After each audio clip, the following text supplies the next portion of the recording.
Well, welcome this afternoon to the Human Lecture Series and to Hardin Hall here on the East Campus of the University of Nebraska-Lincoln. My name is Ronnie Green, and I have the pleasure of serving as the Vice Chancellor of the Institute of Ag and Natural Resources here at UNL. So welcome to our campus.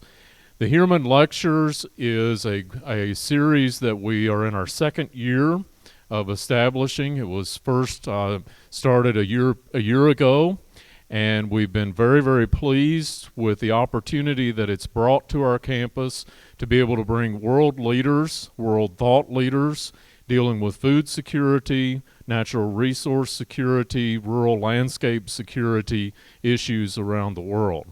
That lecture series is aptly named for the family that has endowed it for us and given us the opportunity to bring these kinds of folks to our campus to dialogue with us. Keith and Norma Huerman are longtime supporters of the University of Nebraska-Lincoln, been longtime presence in the Nebraska agricultural industries in the Phillips area, just to the west of us here in Lincoln, about an hour west of us. And we're very pleased today that Keith is with us. Norma is recovering from some shoulder surgery, or she'd be with us too, I can assure you. So Keith, thank you and Norma so very much for endowing this lecture series for us.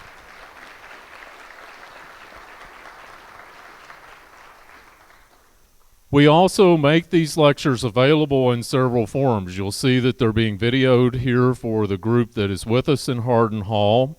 It is being broadcast here on Campus Channel 4 and on Lincoln Channel 21 that reaches the surrounding Lancaster County area. We also archive all of the Huerman lectures online so that you can go back to them at a later date and see previous lectures in the series. Today, we're particularly pleased to close this year's lecture series by inviting Dr. Per Pinstrup-Andersen to our campus. Per was named the World Food Prize Laureate in 2001, and as the World Food Prize says, and we quote, "His contribution to agricultural research, food policy, and uplifting the status of the poor and starving citizens of the world has been unprecedented." An ag economist by training and background, Dr. Pinstrup-Andersen's major accomplishment has not been technical or scientific in nature. Instead, it's been from the recognition that true food security will come as much from reliable policy research and exchange and thorough policy implementation as it will from technological and scientific advances. He's the H.E. Babcock Professor of Food, Nutrition, and Public Policy at Cornell University, as well as he holds the J. Thomas Clark Professor of Entrepreneurship and a Professor of Applied Economics position there. He also serves as an adjunct professor of food economics at the University of Copenhagen in his native Denmark, and holds honorary doctoral degrees from universities here in the U.S., the U.K., the Netherlands, Switzerland, and India. He is a fellow of the American Association for the Advancement of Science and the American Ag Economics Association. He has published some 400 publications, including books, refereed journal articles, papers, and book chapters. And I think if you'll see on the way out today, there's a small display just outside the auditorium here highlighting one of those books entitled Food Policy for Developing Countries, the Role of Government in Global, National, and Local Food Systems. He also is well known for having served for 10 years as the director of the International Food Policy Research Institute, IFPRI, is their director general in Washington, D.C., and 7 years as a department head. So I think you will see and understand from that introduction that we're very, very pleased to have someone of Dr. Pinstrup-Andersen's renown to our campus to address the global food system and related policy challenges. Please join me in welcoming Dr. Per Pinstrup-Andersen. Thank you. Thank you very much, Ronnie, for this kind introduction. It is indeed an honor and a pleasure to present the Hoyerman lecture here today. It's wonderful to be back at the University of Nebraska. I got my PhD at Oklahoma State University, and I had the opportunity to visit this campus several times during that period, including a few times when we actually hoped that we could beat you in football, but we did not succeed, at least not during the periods I was here. What I'd like to do today is to just give you a quick overview of the world food situation as I see it, with emphasis on developing countries and what kind of government policies are needed in order that all of us can be food secure and that few of us will experience overweight, obesity, and chronic diseases. Because obviously undernutrition and overnutrition are just two sides of the same coin. I don't think there's anybody in the audience that does not know that food prices have fluctuated dramatically since about 2007. This shows the FAO Food Price Index, and you see the dramatic increase in food prices beginning in the middle of 2007 and ending around the middle of 2008, after which the food prices dropped. And we had lots of fluctuations since then. When these dramatic food price increases occurred in the late 07 and early 08, there were a number of people who argued that this was kind of the end of the inexpensive food. From now on, either the world was going to run out of food or the food prices would continue to go up and we would eventually have some real serious food scarcity. This is an illustration of what some people were thinking. I did not take this picture. I got it from the web. I don't know which supermarket it's taken in, but it is an illustration of what some people were thinking at the time, that the only thing left was the hope, because the shelves were empty. That, of course, is not reality. This is reality.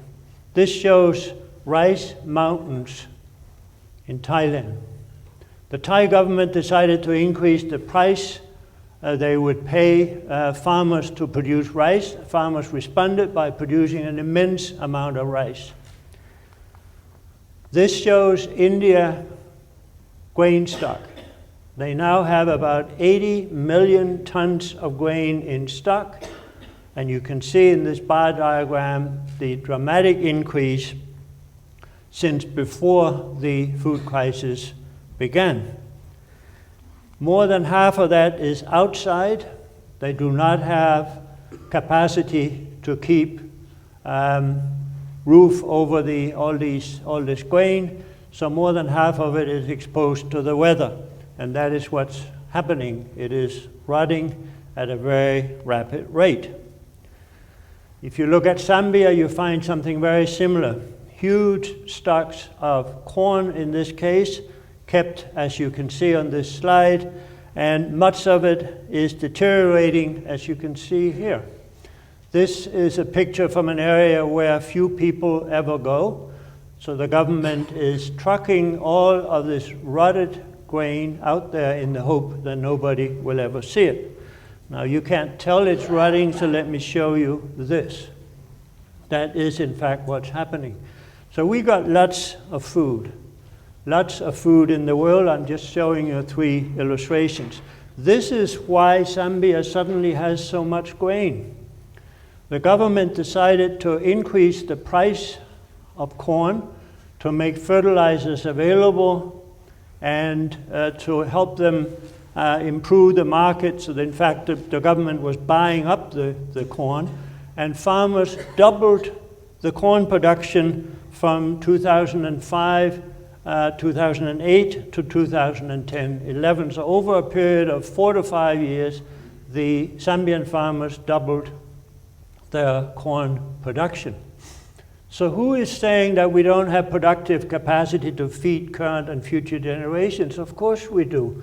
The problem is not lack of productive capacity, the problem is inappropriate policies. When the policies are appropriate, we can produce a lot of food. This person could eat a little less and still be perfectly well off. In fact, he would be a lot healthier. I don't know this person, I didn't take this picture. But we got a serious problem of overweight, obesity, and chronic diseases in the world, not just in the United States, but around the world. This is not the US fiscal deficit, as you might think. This is actually the number of pounds of food that is lost in the food system. That corresponds to about 1/3 of all the food that is being produced in the world today, and it will feed somewhere around 2 to 3 billion additional people. That happens to be the number of people that is going to be added to the world population between now and 2050. So if we could recuperate that loss, which of course is mostly of theoretical significance because we can't, but even if we could recuperate some of it, we would be able to feed a lot more people. So what's the problem?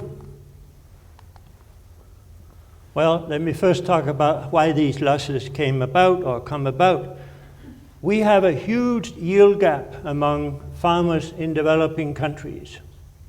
The yield gap is the difference between what the farmers are producing and what they could produce if they had access to the right kind of inputs, if they had access to markets for what they produce. So there's tremendous opportunity for increasing productivity on farms in developing countries. There's quite a bit of loss during harvest and post-harvest on the farm, simply because of lack of storage facilities and for other reasons. And then the losses in the value chain, they are very, very high in some countries. And finally, there are losses at the consumption level. Every time we go to a buffet, when everybody has left, there's usually a lot of food to be thrown out. Sometimes it's saved, most times it's thrown out. Restaurants are not the only places where food is lost. It is lost in households and institutions as well. So what's the problem? Here's the problem.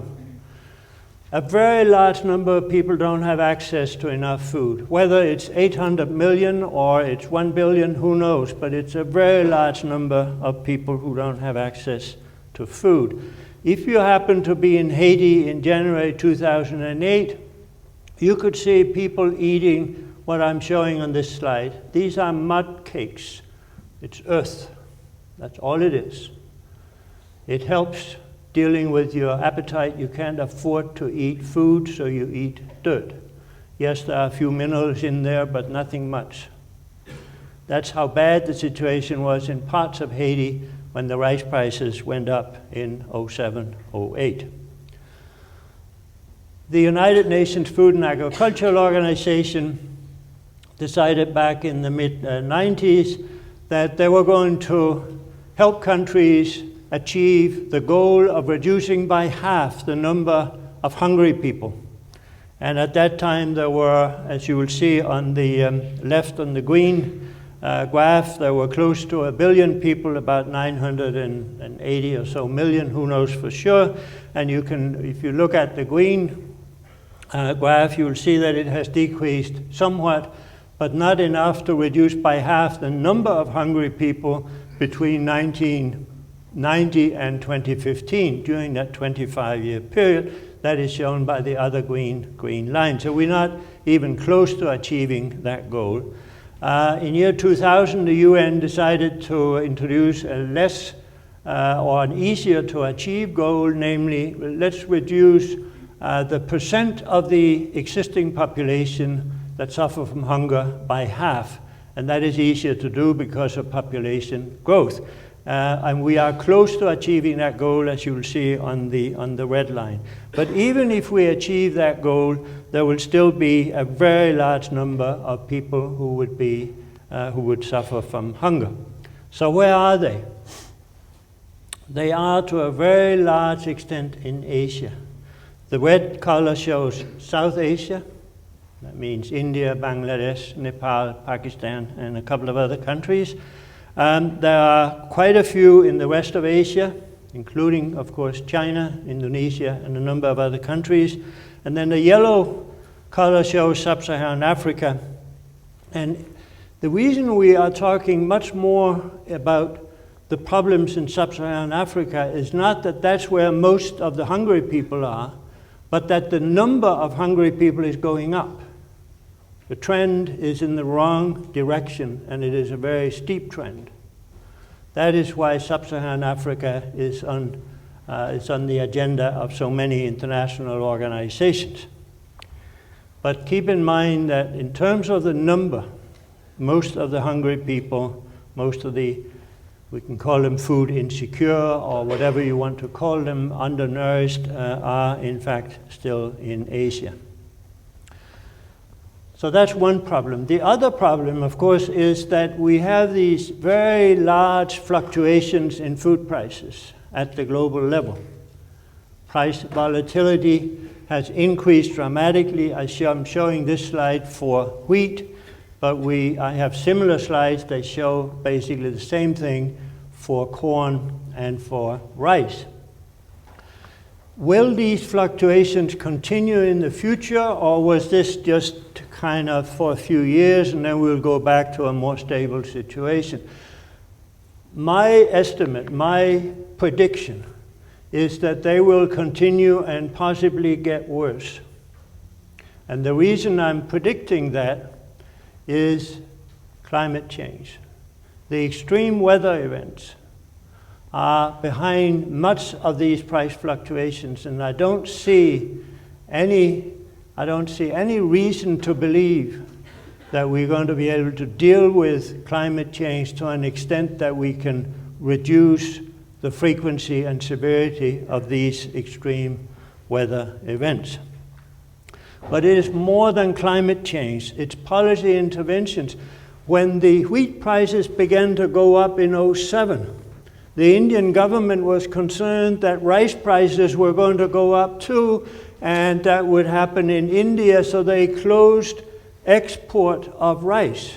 They banned rice export. India is a rice exporter, and when they ban their export, of course, the global rice prices will go up. Vietnam followed and put a ban on their export. Cambodia followed, and a little later, Egypt and a number of other countries. So they were pushing rice prices up at a time when we have more rice in the world than we had ever had before. Now, those of you who've taken Economics 101 will have been taught that this has to do with supply and demand, and the price is set by the supply and demand. Well, sure. But in this particular case, supply did not decrease, and the demand really did not increase. It was purely a matter of where the rice was stored and who suddenly decided that they weren't going to export rice.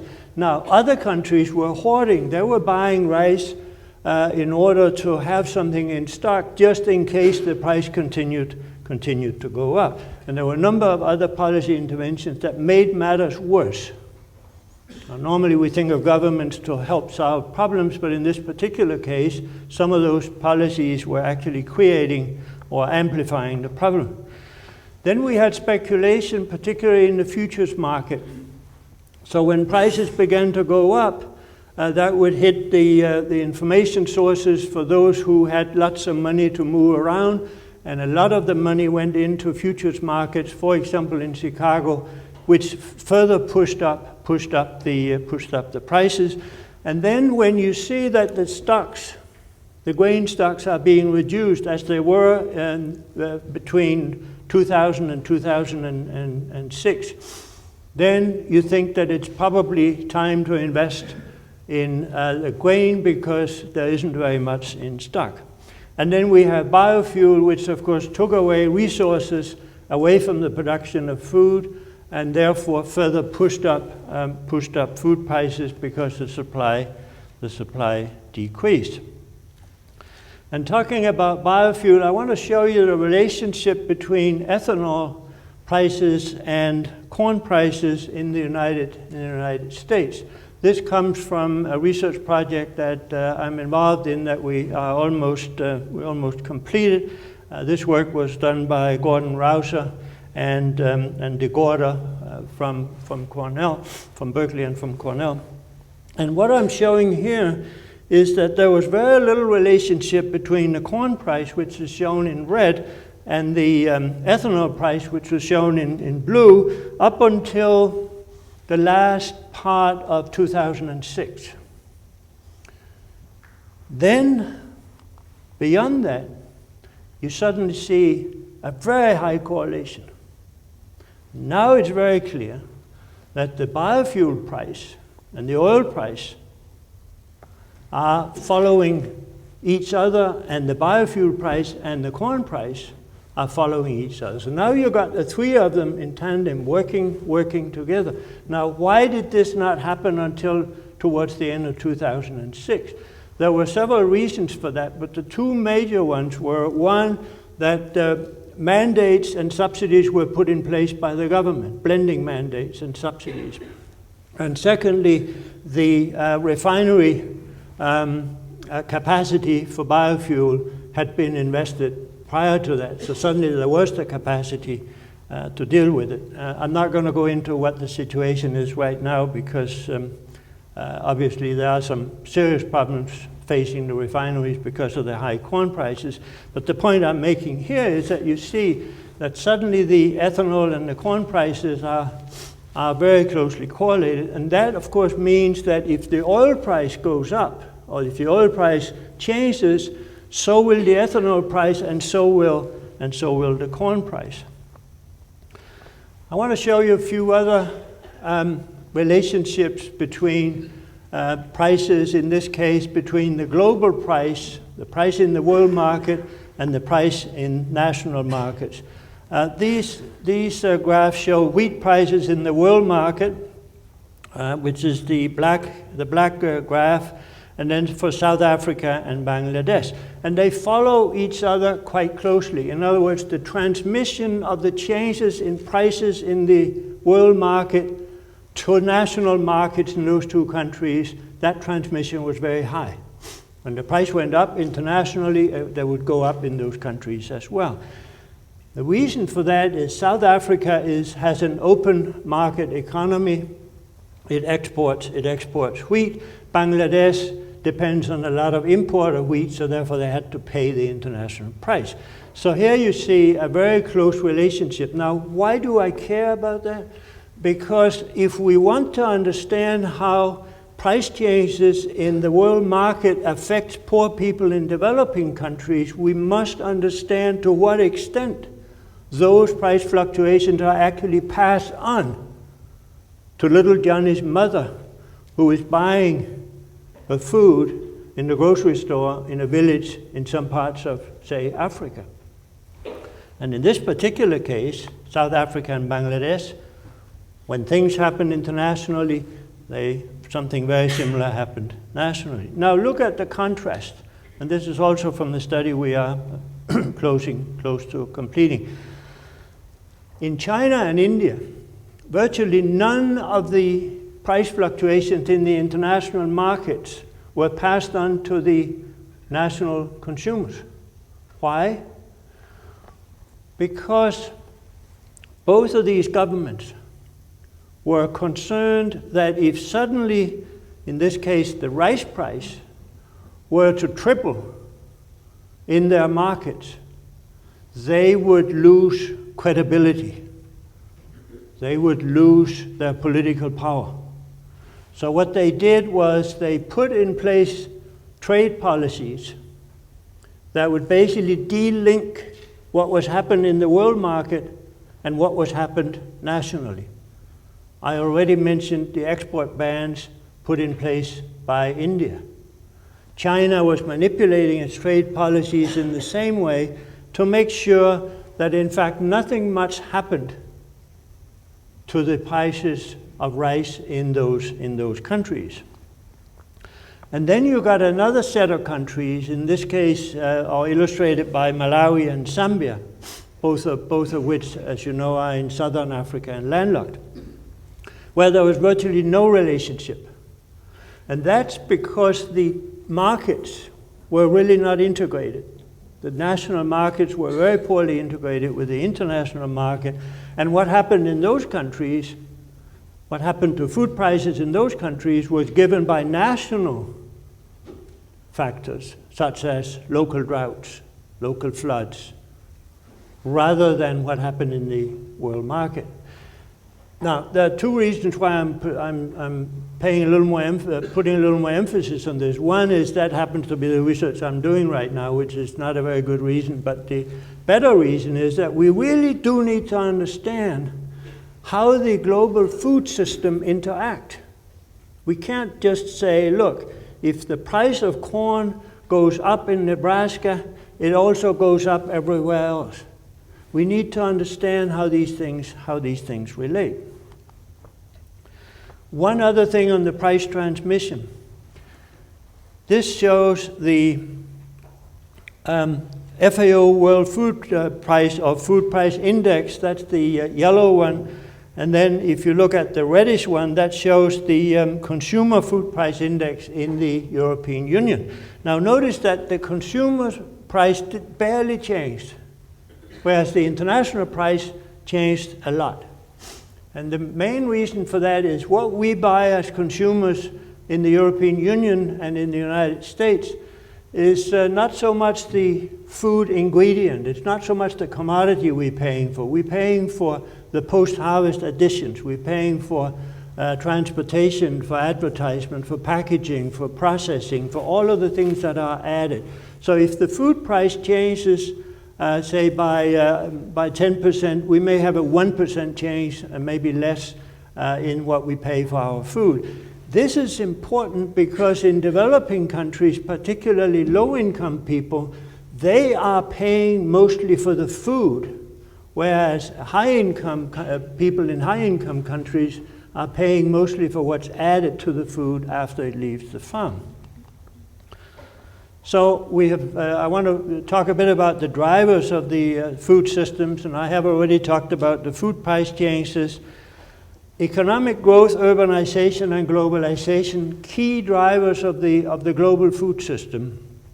As economic growth continues, there will be a different demand on the food that's available. Urbanization means changes in food demand, and globalization, of course, opens up for trade and exchange. I want to show you where the action is going to be if you're interested in exporting food commodities. The action is going to be in Asia, and it's going to be among the middle-class consumers. This table shows the billion of people in the middle class in Asia in 2009, in 2020, and in 2030. And then it shows the percent of the world's middle class that you will find in Asia. And look that by 2030, 2/3 of the world's middle class consumers will be in Asia. Why is that important? That's important because it's the middle class people that will spend an additional amount of their income on food, and they will change their diet. The diet transition takes place primarily in the middle income groups. So therefore, if we're looking for where the big demand for food is going to come from, and what kind of demand we're talking about, we need to pay a lot of attention to the new middle class in Asia. This is another way of showing it. It shows the purchasing power of that middle class as percent of the world's middle class. And again, by 2030, about 60% of the total purchasing power by the world's middle class consumers will be found in Asia. So what is it they want? Let's look at the diet transition.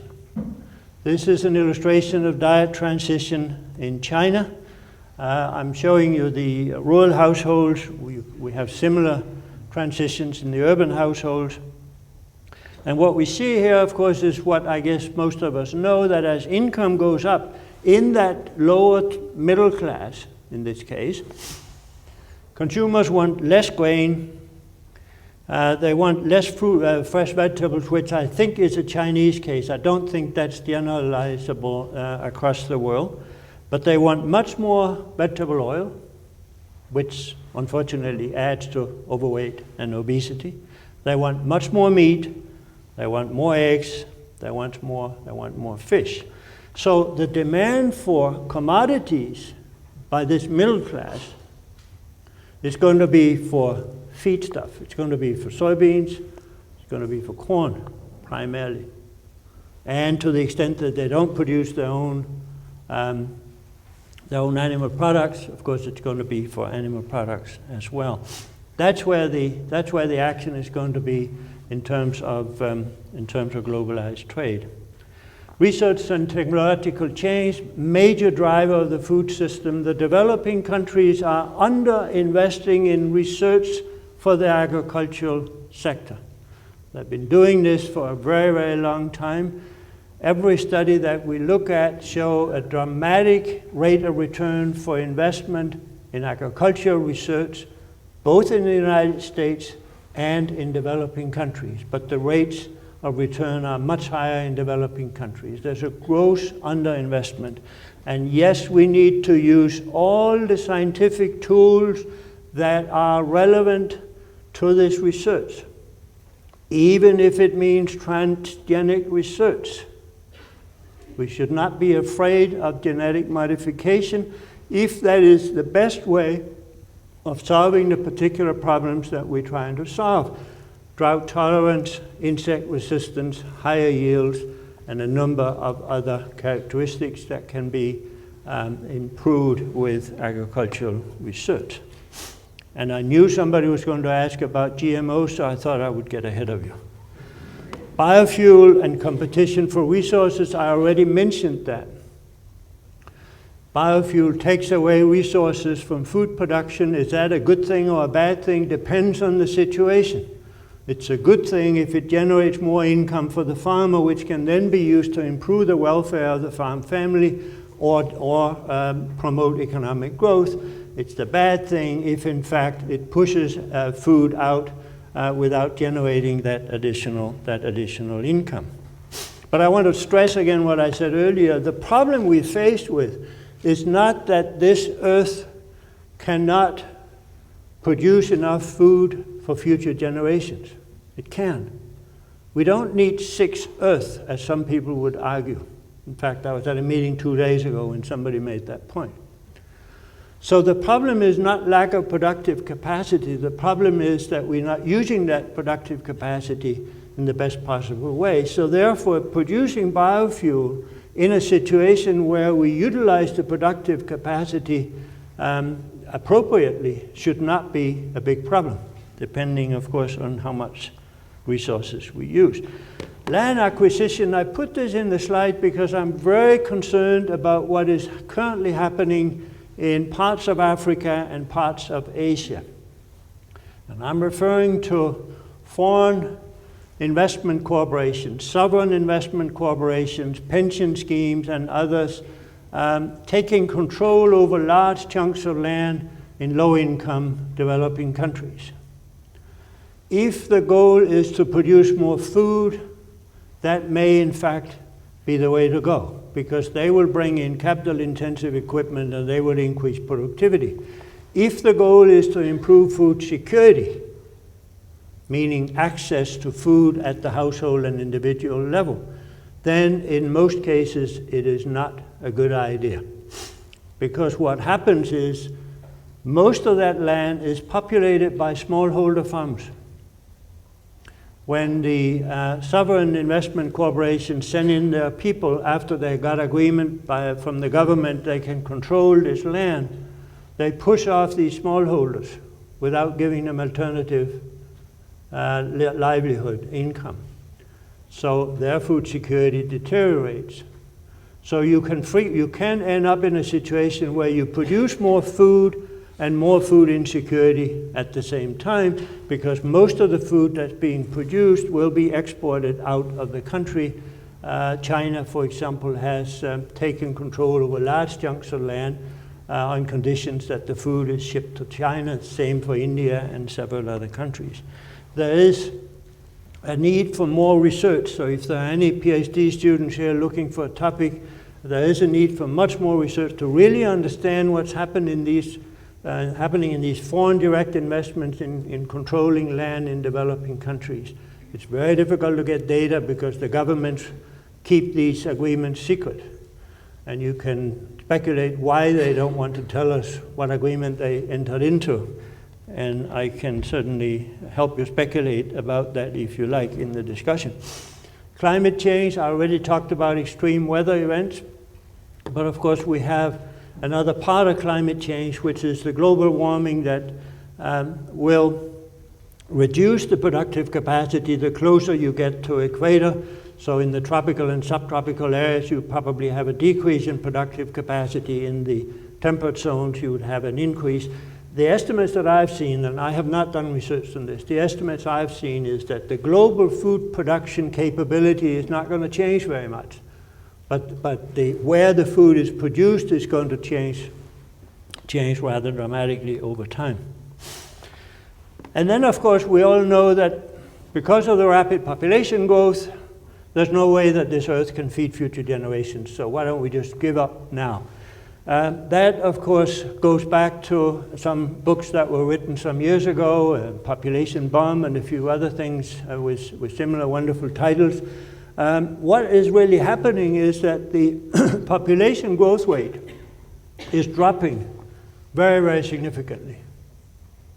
And yes, we'll be close to 9 billion people by 2050. Right now, we're about 7. But it's tapering off very, very quickly. So by the end of this century, we'll probably have a negative growth at a total population of somewhere between 10 and 11 billion people, and then the number will begin to go down. There is absolutely no reason why the earth can't feed that magnitude of population at the time they will be with us. This shows the annual average population growth rate. The red one is 1950 to year 2000. The green one is 2000 to 2050. And the yellow one is 2050 to 2100. And that's a 50-year period. So before we hit 2100, we will presumably be in a negative growth, population growth rate. So we shouldn't worry about population growth. Yes, of course we should. Because there are basically 3 things we need to do to make this happen. 1, make reproductive health care available to women everywhere. 2, make sure that the kids go to school and that the women are empowered. Those are 2 things that are critically important. And the third thing is help people out of poverty. People in poverty will have more children than people who are out of poverty. So those are the 3 things we can do. Those are the best population measures we can pursue. And let's make sure we understand that we're not telling people how many children they can have like they did in China, or still doing in China. We're helping people have the number of children they want. And by doing those 3 things that I mentioned, we can help people have fewer children. And what I'm showing you there may even be an overestimate. We may in fact reach a much lower level of maximum population. So what are some of the priorities? I've been talking about policies that need to be implemented. I've been talking about the importance of science. But let me say a few more things about them. First of all, science is critically important. I suspect I don't have to say that at this university, but let me say it anyway. We need much more investment in science. We need to use all of the scientific methods that the scientists feel are most appropriate. What the scientists produce can then be accepted or rejected by society, but let's not go in and tell the scientists that they can use this tool but not that tool. And that is in fact what some of the advocacy groups are doing today. They are opposed to genetic engineering no matter what you use it for. rather than saying, use the tool, you, the scientists, decide what the best tools are. You show us the output, and we'll tell you, we, the society, will tell you whether that output is acceptable to society. We need investments in rural infrastructure in developing countries.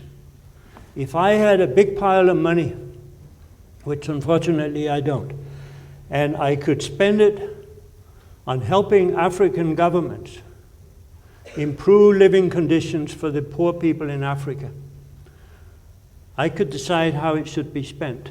I would have it spent on infrastructure. Yes, we need more research, for sure we do. But right now, with the research, with the technology we have, African farmers and Asian farmers for that matter, some Asian farmers, can double or triple their yields. But they don't, because they are in a straitjacket. And I actually have a slide. I don't have a slide of a straitjacket, but I have something close to that. Here's the small farmer who is surrounded by an adverse environment. Markets don't work. Fertilizers are 5 times more expensive than they should be, than they are, say, in parts of Asia and parts of Europe and the United States. The institutions don't work. The policies are against the small farmer. So whatever amount of research you do to help the farmer produce more may have little effect unless you remove these constraints that he is or she is surrounded by. That's why the investment in infrastructure, in markets, and I have some others on this list here that I want to show you. Institutional innovations, farmer associations, critically important. Input and output market developments, very, very important. We need research, for sure we do. We need small-scale agribusiness in the supply chain so that the supply chain can be more efficient, so it can work better. So then we have the argument, well, let's focus on Africa now for a minute. Shouldn't we just forget about those smallholders? Look, they have a couple of acres of land, maybe 5 acres of land, but it's never going to amount to anything. Let's just forget them and have some big commercial farms, just like we have in Nebraska and Kansas and other places. That, I believe, would be the wrong way to proceed at this point, maybe 50 years from now. Right now, I think we should build, or the African government should build on the small farmer and remove the constraints that I just talked about. So let me talk a little about the international institutions, the international policies that are needed. I talked a bit about the national ones. We need antitrust legislation. Look, if we are members of the World Trade Organization and we sign a document that says you shall not ban exports of a food commodity unless it is necessary to avoid an economic emergency in your country, and you then nevertheless go ahead and ban exports, even though you didn't have a disaster impending in your country, there ought to be some way of rectifying that.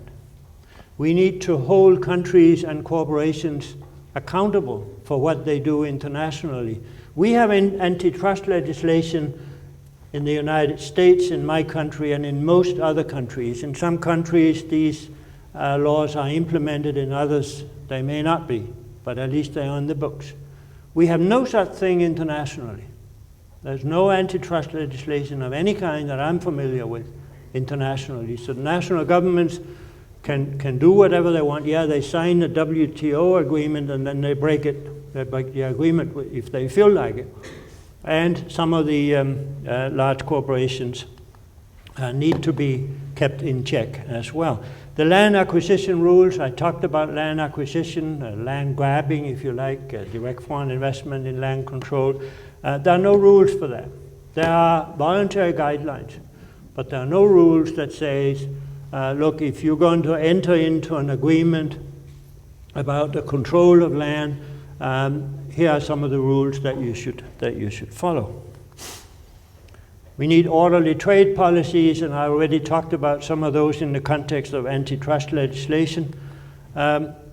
The question on the price signals, I think is a very interesting one, because when the global food prices increased in 07-08, most countries tried to stabilize the national prices. They say, oh, so the rice prices went up, we don't want that in our country, so we're just going to stabilize the prices. And they used various tools to do that. Now, I talked about some of them, trade policy being one. The problem with that is you're not letting the price influence producers and consumers. So if the price actually goes up, producers will produce more. We saw that in Zambia, we saw it in Tanzania, we saw it in Thailand as well. Farmers will produce more if they get paid more. But we're not going to pay them more, we're going to stabilize the price. Consumers will consume less if it costs more. But we're not going to go there, we're going to stabilize the price. So in fact, what you're doing with price stabilization, you're making matters worse. Because if higher prices are caused by lack of supply, lack of food, you want farmers to produce more and consumers to eat less. Well, the opposite is happening when you stabilize prices. If poor people can't afford the food because price goes up, there are other ways of helping poor people in terms of transfer programs of various kinds of food aid programs. There are a number of ways this can be done. I put in objective monitoring and dissemination because I'm very concerned about the way the news media handled the food crisis. They amplified, they dramatized the food prices before it was actually serious. They kept pounding on this situation that we were now all going to run out of food because look, the food price is going up and it will continue to go up and it will continue to go up, and before you know it, you're going to be on the street hungry. I'm exaggerating, of course I am, but if you look at how the news media treated this situation, what you will find is they contributed to the panic. And I can say much more about that because we actually done quite a bit of research on that as well. And then at the international level, we need more agricultural research, just as we need more national agricultural research. I used to work for the Consultative Group for International Agricultural Research. I know some of you are working with them now or have been in the past. And I obviously want to promote that organization. I think we need a lot more international agricultural research. So let me end with this depressing note. There is a tremendous amount of rhetoric, declarations, plans, and targets. Every conference you go to, every policymaker you talk to, oh yeah, we're going to do this, we have these plans, just look at this document, and there are several documents, and it gets bigger and bigger, the pile gets bigger and bigger. But very little of that is translated into action. And I am yet to go to a conference that has a translator that will translate rhetoric into action. Thank you very much.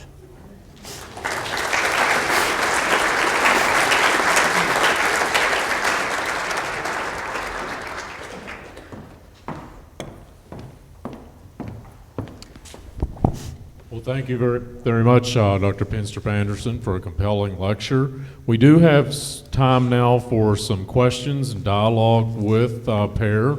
So if you have a question that you would like to address to him, we have roving mics, I think, down on the floor. Jill Brown here will bring you a mic. We do need you to speak into the mic, given that this is being recorded. And I think Betty is upstairs in the upper deck, which for some reason is dark. You guys have been sitting in the dark all afternoon, have you? In the upper deck, Betty has the mic. So who has a question for Dr. Pinstrup-Andersen? Yes.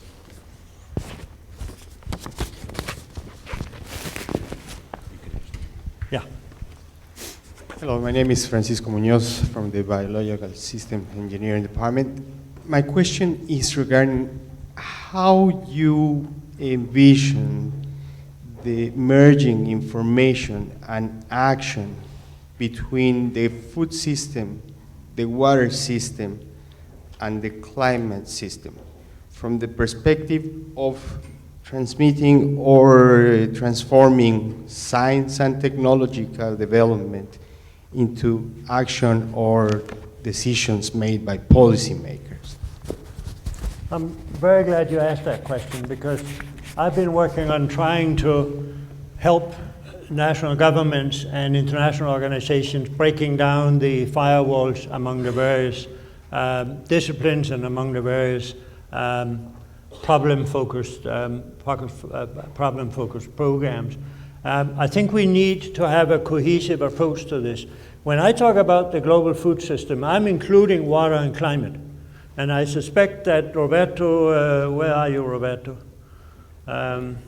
He's upstairs in the door. He's there. So when Roberto talks about water, he's probably including food and climate as well. So yeah, I think we need to work together on this. Absolutely we do.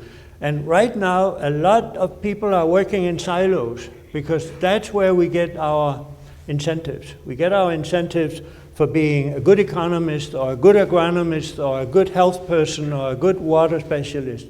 We need to get together and work out these problems all by ourselves. Does that get at what you were asking? Now, if you're asking me more pragmatically, how would I go about doing that?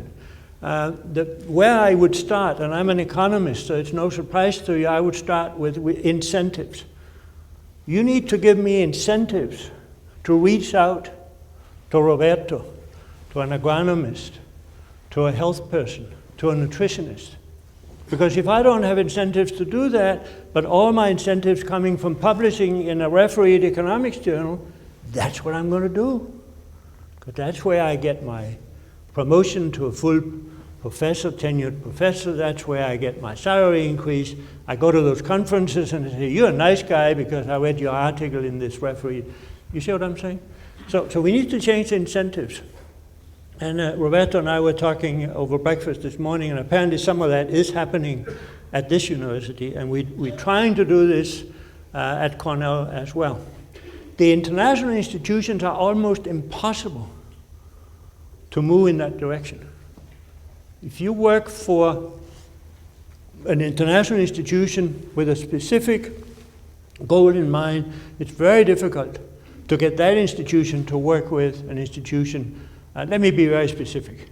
You try to get WHO, the World Health Organization, to work with the Food and Agriculture Organization. You would think that would be an obvious marriage, right? Well, even a shotgun wouldn't get that marriage. Now, they're working together on a few things, like the food safety stuff, the codex stuff. So they're working in some specific areas, but generally, and I've been trying, this is one of my research areas, is to see how can we improve the food systems for the benefit of health and nutrition. It's extremely difficult to get the people in these various silos to work together.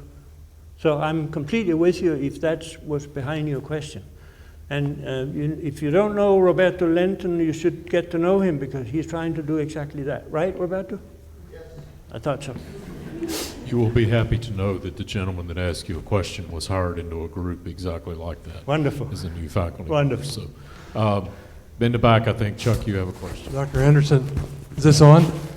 As an agronomist struggling to get out of one of those silos, I'm interested in the international land grab issue and wonder if you foresee any effective, practical ways that the international community can really deal with this in a meaningful way. Well, we have voluntary guidelines coming out of the World Bank. We have voluntary guidelines coming out of FAO.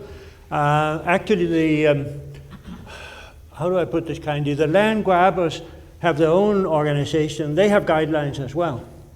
I'm not sure they follow them, but they have guidelines. It's all voluntary. I think the best outcome we can, no, that would be too nasty to say that. Let me put this in a positive sense. Many of these investments are not going to work. Many of the projects that I'm familiar with are based on lack of understanding of how to do this. They have money, will travel, right? So they have money, they get control over land, they probably bribe government officials, In order to get that, that's why it's all secret and confidential and all of that, I suspect. And then they invest, and after 2 or 3 years, they go broke. We've seen this happen in a number of places. That's not the best scenario. That's a bad scenario, because in the meantime, the smallholder farm families are pushed off the land. There is just give you one illustration. I can talk about this until the cows come home, but I'm not going to. But one illustration. In Tanzania, a London-based sovereign investment corporation acquired a large extension of land. They were going to plant, I think it was 18,000 hectares. It doesn't matter, a lot of land. They're going to plant jatropha trees for diesel. And they planted half of the area and went broke.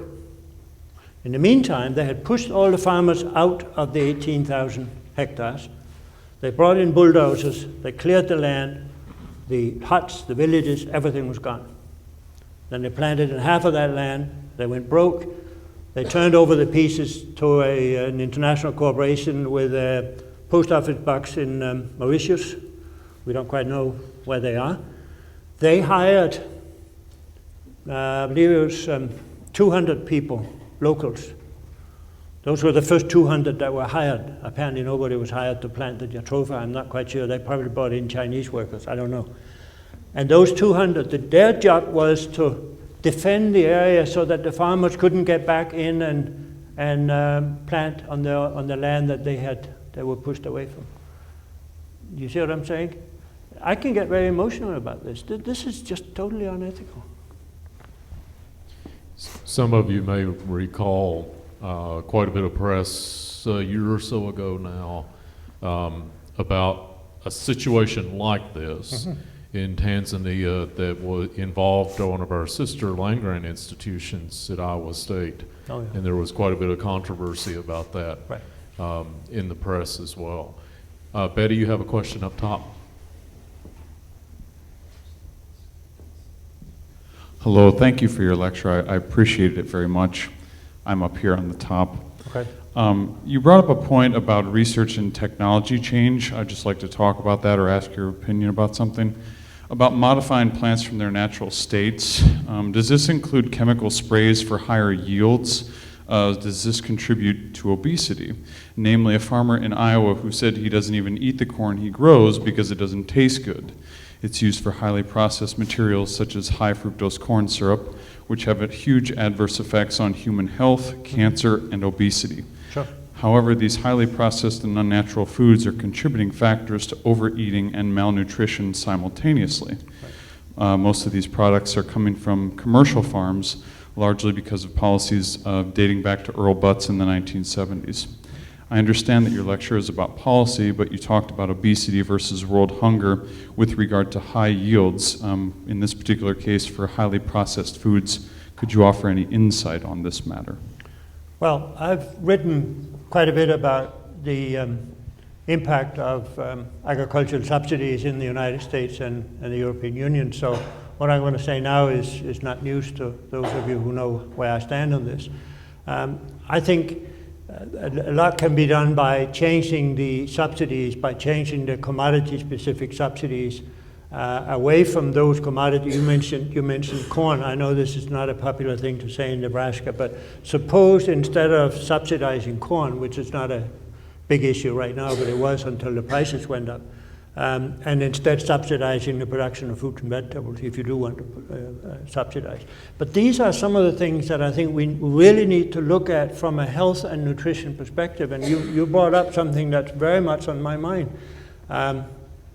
How do we reduce the consumption of high fructose corn syrup without increasing the consumption of sugar? Because remember, it was sugar and then it was high fructose corn syrup. But people have a sweet tooth and they like this stuff, right?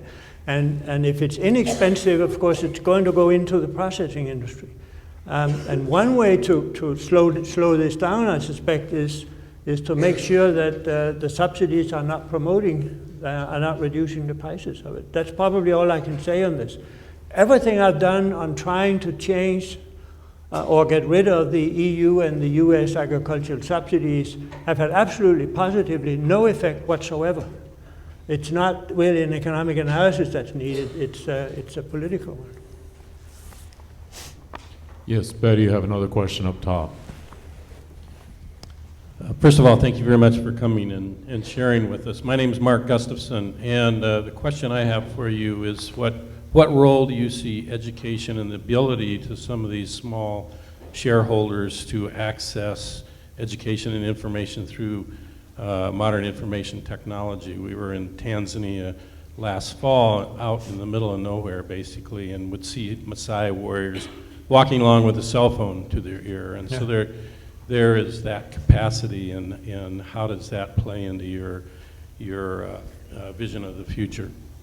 It's not something I've done research on, but I think the leapfrogging of technology is something that really needs to be looked at, and cell phones is certainly a case in point. The users, the low-income rural people, are way ahead of the academics in that sense. They kind of got hold of the cell phones because before we realized it was probably a good thing. So they get market information, they get some education. They had radios for a long time, so the radio can serve some of those purposes as well. But I think leapfrogging in technology is something we need to look at. We need to be careful that it's the right kind of technology that's leaping, but nevertheless. So yeah, I think it's an important component of the development. But that's probably all I can say. It's not something I've done research on. Okay, so please join me in thanking again Dr. Pinstrup-Andersen for a wonderful lecture.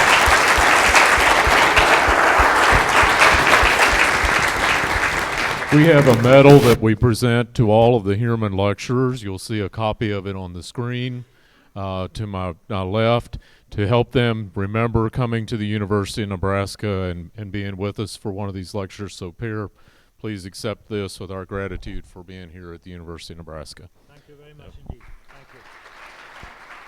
Keep tuned. We have our lecture series for next academic year starting in September. We just received the report from the planning committee, and will be putting that lecture series out in early May. This year we'll go to 2 panels. One panel involving industry in the food system, another panel involving young children and the impact of food policy on young children, along with a series of lectures. So look for that schedule coming out soon, and we look forward to seeing you next year. Thank you.